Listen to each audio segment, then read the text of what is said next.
with Russians. And they were sitting on the floor, and they were sitting wherever you looked, you saw Russian soldiers. And they yelled at me, "Davai chasi, give me your watch." I had a watch, I didn't have a jacket, so they saw it. And I said, "No." And I walked on. When I came to Paula's place, she said, "You are crazy. Here you cannot do it. If they ask something, you give them. They have a rifle and they will shoot you and nobody will know. And nobody will even take him to court or anything. There was no law at times like this, So I came there and they looked so emaciated from not eating, and she told me that they raped women, and she and her sister hardly escaped. They didn't know that where they lived, they had a double cellar, and they went down to the next one, and they came up into the kitchen from that cellar. So one of the Russian soldiers, an older one, they adopted him, he adopted them. He was in charge of a horse. And since there was a stable, they kept him there, and he gave them tips how to behave, not to give away anything. He said, "Take the radio and dig it into the ground," and they did. By the way, my radio, I kept it there so I could listen to BBC in London. And they needed flour. He brought them a sack of flour. And they cooked for him, and they had something to eat themselves. So he got a letter from home. And Paula told me he was standing there with the horse, reading it to the horse. What did you learn about your family? Let me just dwell a little longer on that.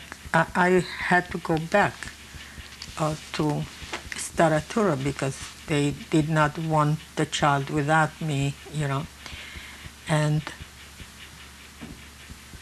I stayed maybe, as I said, a week. And sure enough, they came to take him away. And I said, "No way." I said, "I guarantee you, and I will prove it.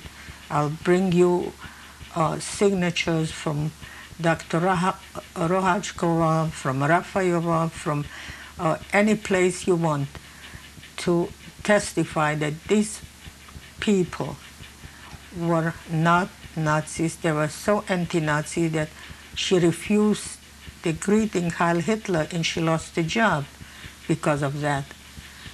So finally, they went away and they left him. And I went back to Staratura. And, it was still, even when the war was over, it was a real war, a real battle with dead horses on the street, with terrible things on the street. And I remember I went someplace, I wanted to know about the family, if they survived. And I knew where they were hiding in the office of a lawyer. She was the secretary there. And her whole family hid there. And they survived. And I heard footsteps. I told you it was a passage, and then I went upstairs and I heard somebody's walking after me, and then he grabbed me by my shoulders and turned me around.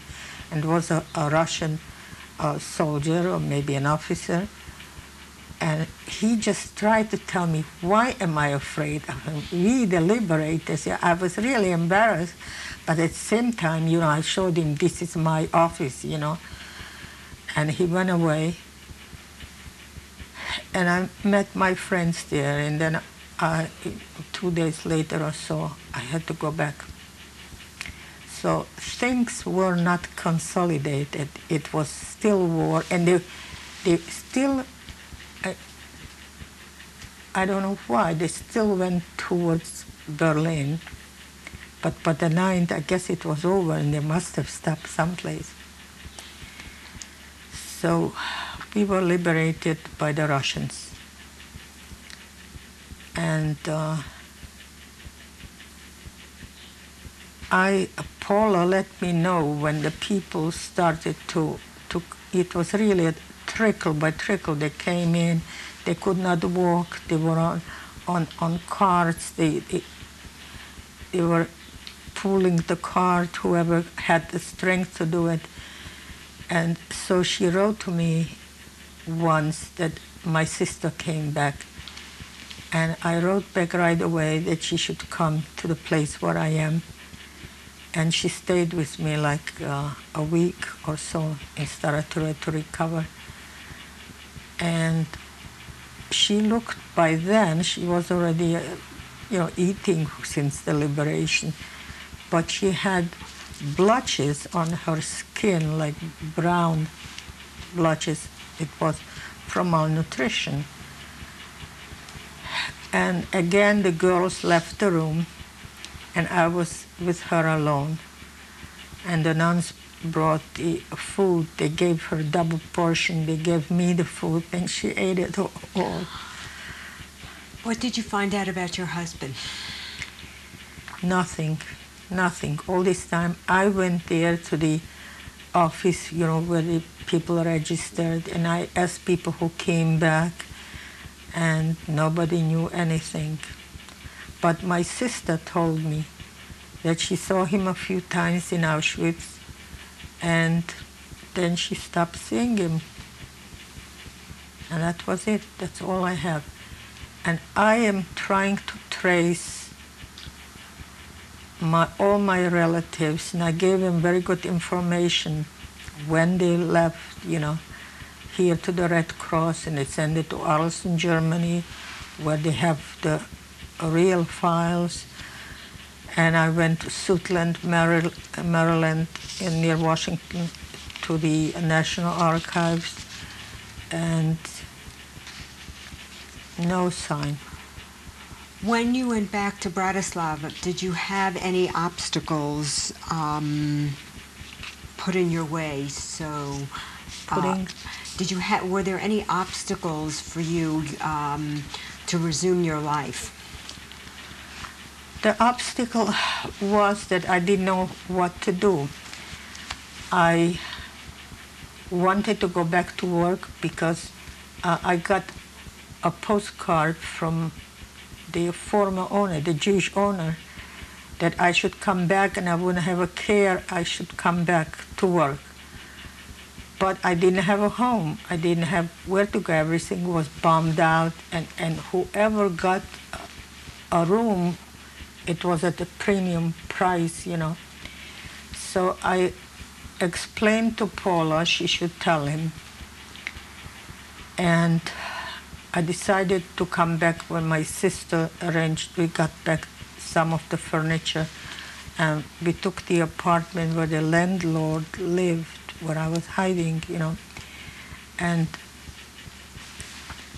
he was dislocated with his wife. They didn't have any children, and I felt very awkward, to take his apartment.